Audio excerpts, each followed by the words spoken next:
Muchas gracias. Buenos días. Quería agradecer a la sociedad por la oportunidad de compartir con ustedes esta presentación. Em, Mi nombre es Sebastián Reyes, un gusto verles. Esta es la agenda. En general van a haber generalidades, medidas estáticas, medidas dinámicas, un caso anecdótico y algunos mensajes finales, pero con la guía una guía de la sociedad de cuidados críticos. En general, nosotros somos cardiólogos, la mayor parte de ustedes han aprendido ecocardiografía solamente mirando el corazón y probablemente viendo la vena cava inferior y probablemente la aorta. En el tiempo, la evolución desde la aparición o la identificación del ultrasonido como aplicación clínica hasta su empleo en realidad en el año 93 en la unidad de cuidados intensivos y su evolución en relación a protocolos que estén orientados a una pregunta clínica. Han pasado cerca ya de unos 30 años, 30, 40 años. Y no es hasta el año 2020 en el cual la epidemia del COVID trajo a luz una vieja herramienta que en realidad es muy útil y que es a pie de cama del paciente. Eh, Esta parte de acá siempre existe una controversia en mi servicio por decir ecocardiograma, ecovisión, POCUS. En general, es el empleo del ultrasonido por un médico tratante, sea el cardiólogo de guardia, sea un médico internista, que hace un examen físico y usa el ultrasonido como herramienta para buscar orientarse a una pregunta clínica, que puede ser algo básico y en la unidad de cuidados intensivos o neonatales avanzado. Y aquel ecocardiograma que se desarrolla por el equipo de imagen es el cual en realidad se le llama un ecocardiograma, algunas veces le llaman de consultativo, ¿no? En sí, la unidad de cuidados intensivos o la unidad de cuidados críticos, como muy bien ha presentado mi colega anterior, tiene una serie de procesos en los cuales van desde el establecimiento de un problema clínico hasta en realidad identificación, la evaluación del paciente, hacer un diagnóstico y en base a hecho monitorizar tratamientos, en los cuales ustedes pueden ver que eh, el ultrasonido nos permite evaluar tempranamente un tratamiento de emergencia o un procedimiento invasivo y a su vez monitorizar el tratamiento o establecer alertas en relaciones a ciertas conductas que estamos tomando. En sí, el ultrasonido, si ustedes toman la mano los múltiples protocolos y quisieran evaluarlo o emplearlos, les sirve para evaluar neumotórax, embolismo pulmonar, efusión pericárdica y compromiso hemodinámico de esta, hipovolemia y lo que es el motivo de nuestra presentación, establecer la causa del choque y múltiples variables en relación a lo que es el choque cardiogénico. Esta es la valoración hemodinámica de Forrester, en general un poco vieja probablemente, en el cual se establece el índice cardíaco y la presión de capilar pulmonar. Y ustedes pueden ver acá qué cosas necesita un volumen sistólico para establecer un gasto cardíaco, peso y talla del paciente para establecer el área de superficie corpórea y obtener estos datos. Y para evaluar la precarga, sea sistémica o pulmonar, o de la aurícula izquierda, podemos evaluar la presión de la aurícula izquierda o la aurícula derecha. Eh, bueno, en sí, ustedes les he mencionado estas variables. Lo pueden establecer tanto por catéteres como por ultrasonido. Si ustedes comparan, las ven, es prácticamente los mismos nombres, las mismas oraciones. La única diferencia que lamentablemente, a pesar de que en realidad estas medidas son fijas, en realidad lo clásico yo lo he aprendido como que PVC en 6 y entonces yo puedo seguir hidratando a mi paciente. Y lamentablemente no predicen la respuesta a volumen y es algo que afortunadamente por ecografía sí se puede evaluar y se puede hacer.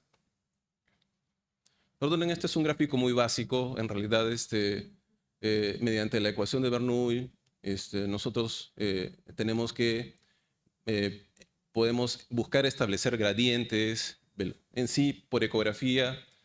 no medimos presión, medimos velocidades y aprovechamos que el flujo laminar a través de los vasos o el sistema, el corazón, para tomar una muestra en el tracto de salida del ventrículo izquierdo y establecer una onda que se refleja acá, el cual va a establecer velocidad máxima, media y una integral tiempo-velocidad, que es en centímetros.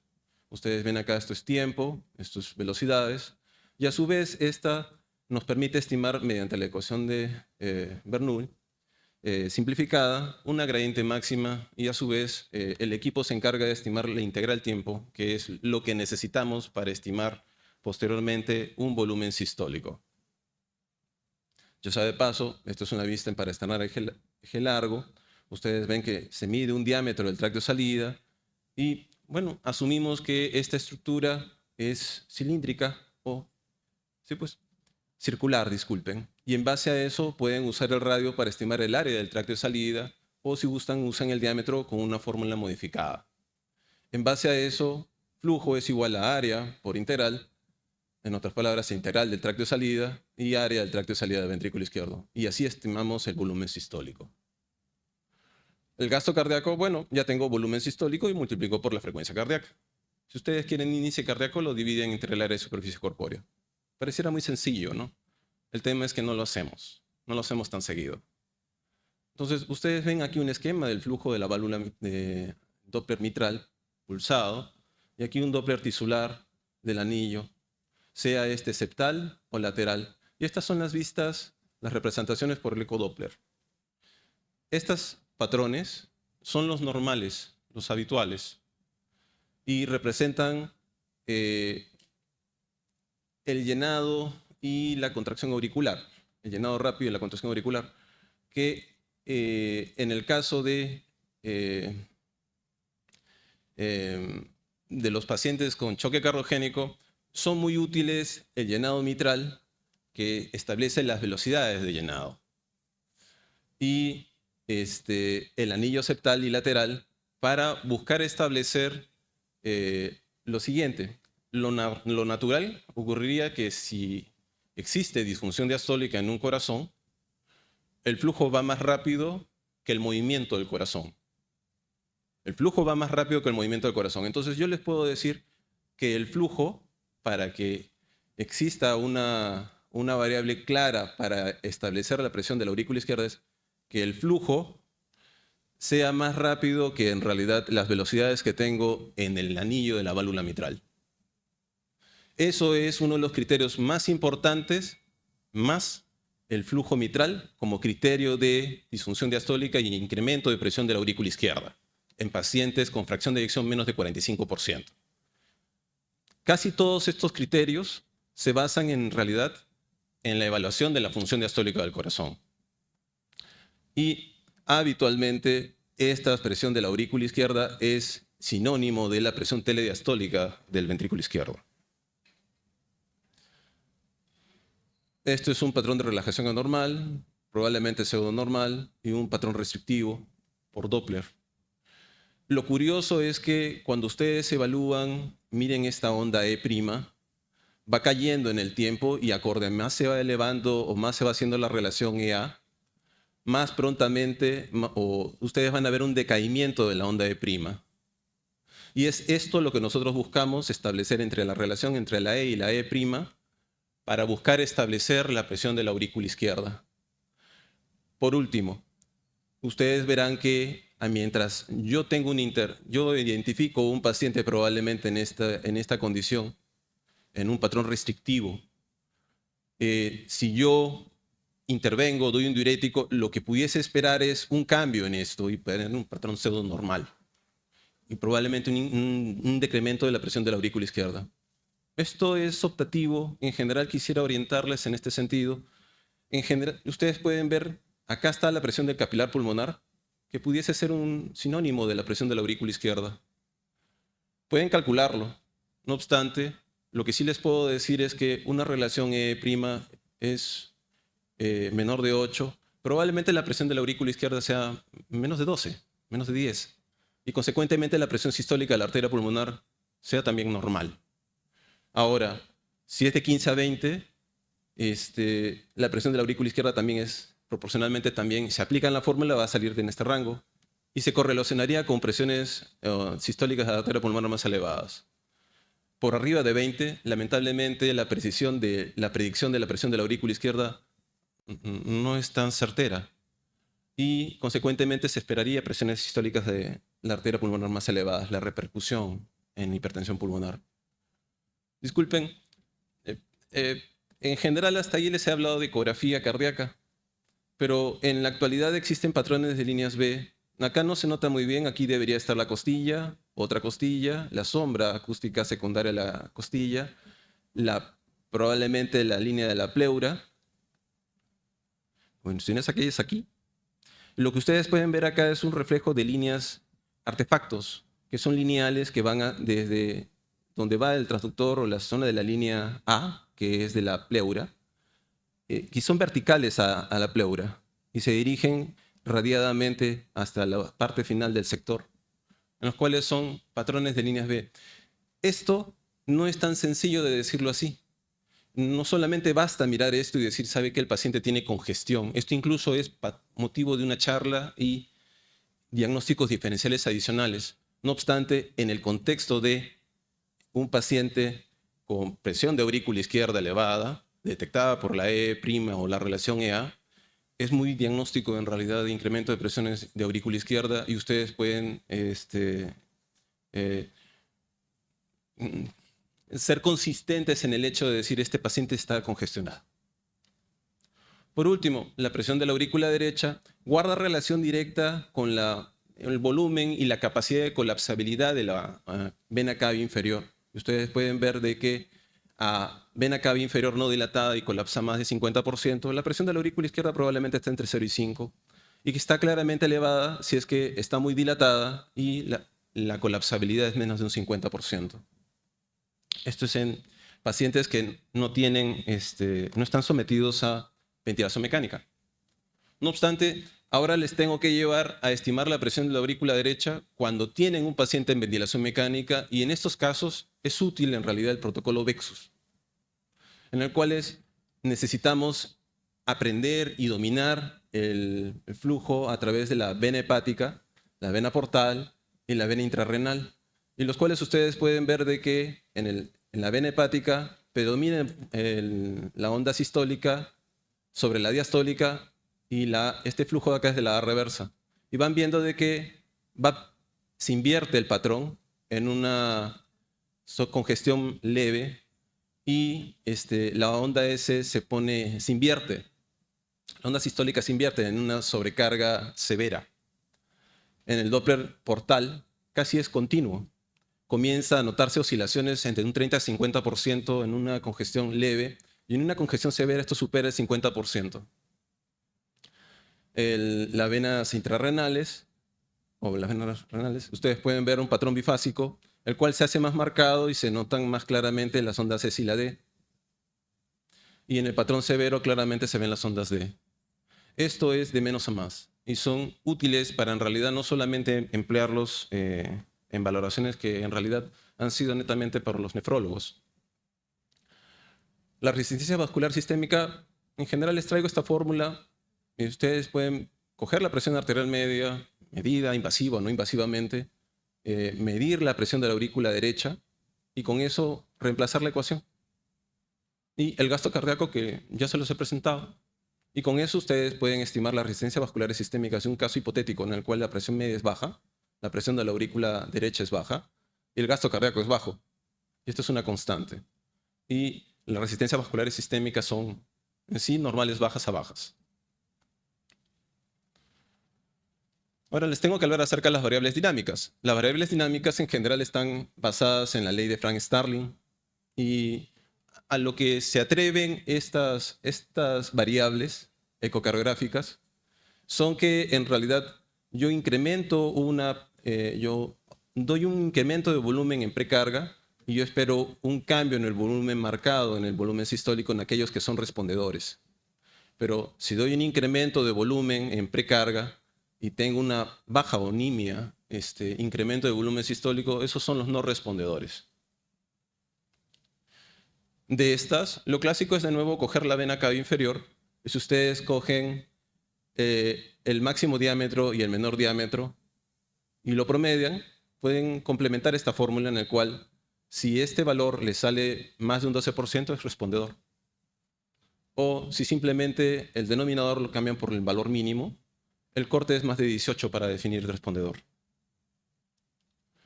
Por último, si tiene mala ventana, el paciente no es factible estudiarlo por ecografía, entonces, bueno, pueden pasar la sonda y evaluar la sonda transesofágica. Y en base a eso ustedes pueden ver la colapsabilidad de la vena cava inferior. Ustedes pueden acá apreciar el trazado del electrocardiograma, arriba la imagen de probablemente la aurícula izquierda, la vena cava superior. Y aquí se ve un modo M, en el cual van viendo cómo oscila en realidad esta imagen en línea, es probablemente esta porción de acá, y esto de acá es esto. Y ustedes van viendo que se colapsa, se distiende, se colapsa y se distiende. Se miden los máximos diámetros y el menor, y sacan igual la misma relación, pero con el valor máximo. Y si el corte es el valor es más de 36%, el paciente es respondedor. Por último, acá les traigo un ejemplo en el cual claramente este paciente está dilatado, esto es la vena cava superior, y se aprecia que casi no varía. Este paciente no se beneficiaría, es más bien se debería suspender la hidratación. Si ustedes quisieran verlo dinámicamente, o sea, si no quisieran administrarle volumen, tendrían que poner en esta posición por alrededor de 5 minutos al paciente. Tomarse el tiempo de sentarse junto al paciente y disponer en esta disposición alrededor de 45 grados al paciente, sea por semisentado para evaluar sea el flujo mitral o el volumen sistólico.